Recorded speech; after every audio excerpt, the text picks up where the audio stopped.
Assalamualaikum warahmatullahi wabarakatuh. Saudara-saudaraku, yang kami muliakan, ayo kita selalu belajar mengingatkan dan mengajak dalam kebaikan. Kisah sahabat Rasulullah yang setiap hari dijemput iblis untuk ke masjid. Banyak kisah dari sahabat Rasulullah yang memang memberikan tauladan maupun inspirasi bagi umat Islam. Salah satunya adalah sahabat yang bernama Abdullah bin Umi Maktum. Ia merupakan sahabat dari Rasulullah yang terlahir dalam keadaan tunanetra. Dikisahkan, jika dalam usai senjanya, ia meminta kepada Rasulullah untuk diperbolehkan melaksanakan salat sendiri di rumahnya karena keterbatasan fisiknya. Wahai Rasulullah, saya lelaki buta, rumah jauh dari masjid dan tak memiliki penuntun jalan yang layak, apakah saya memiliki rukhsah keringanan untuk menjalankan sholat di rumah? Kata Abdullah bin Umi Maktum. Mendengar pertanyaan dari Abdullah bin Umi Maktum itu, Rasulullah kemudian segera meresponnya. Rasulullah berkata, "Ya," jawab Rasulullah.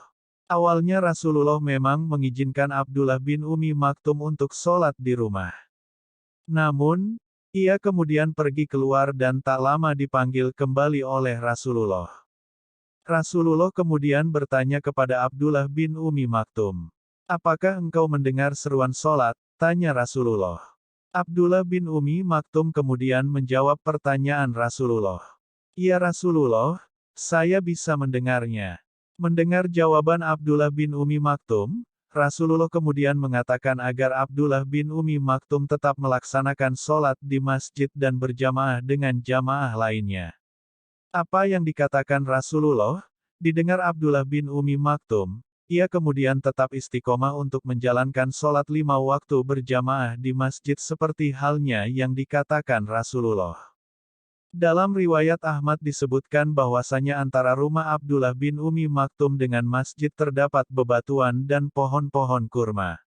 Seperti diketahui jika Abdullah bin Umi Maktum ini mengalami kebutaan, sehingga mengalami kesulitan ketika melintasi jalan tersebut. Setiap kali mendengar azan, ia selalu berjalan dan meraba-raba menyambut panggilannya. Meskipun dalam kondisi gelap, seperti halnya saat Isya maupun subuh, ia tetap istiqomah berjalan menuju masjid. Kemudian, pada suatu hari, Abdullah bin Umi Maktum tersandung sebuah batu dan kemudian tersungkur. Darah segar pun mengalir di wajahnya. Namun ia kemudian menyeka wajahnya dan tetap pergi ke masjid. Dan sejak saat itu, terdapat seorang laki-laki yang dengan ramah selaku menuntun dan mengantarkan Abdullah bin Umi Maktum pergi ke masjid setiap hari. Bahkan ketika selesai dari masjid, pria tersebut juga selalu mengantar Abdullah bin Umi Maktum pulang sampai rumah. Laki-laki asing itu melakukan hal tersebut setiap hari. Hingga pada suatu hari Abdullah bin Umi Maktum kemudian menanyakan tentang siapa nama dan asal dari laki-laki tersebut. Kemudian laki-laki tersebut menjawab, "Tak perlu kau tahu aku dan tidak perlu kau mendoakan aku, karena sesungguhnya aku ini iblis." Mendengar jawaban dari laki-laki tersebut, Abdullah bin Umi Maktum begitu kaget. Ia kemudian berkata, "Bagaimana mungkin kau selalu mengantarkanku ke masjid sedangkan pekerjaanmu adalah menghalangi orang beribadah kepada Allah?" Petik 2 titik. Kemudian iblis berkata, "Ingatkan saat kau berjalan untuk salat subuh ke masjid, lalu kau tersandung dan terjatuh sehingga wajahmu terluka parah. Saat itu aku mendengar para malaikat berkata bahwa Allah mengampuni setengah dosamu. Aku khawatir jika kau tersandung lagi, maka setengah dosamu yang lain akan diampuni Allah juga, maka aku terpaksa mengantarmu ke masjid."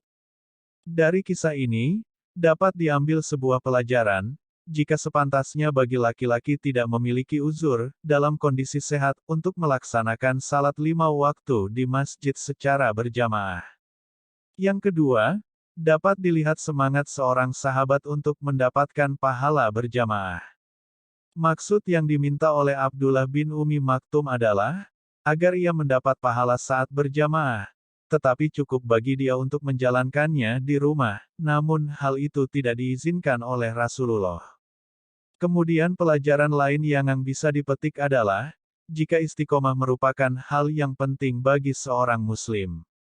Karena dengan istiqomah dapat menjadi ladang pahala bahkan mengikis dosa-dosa. Demikianlah, semoga bermanfaat. Jangan lupa like, subscribe dan komen. Wassalamualaikum warahmatullahi wabarakatuh.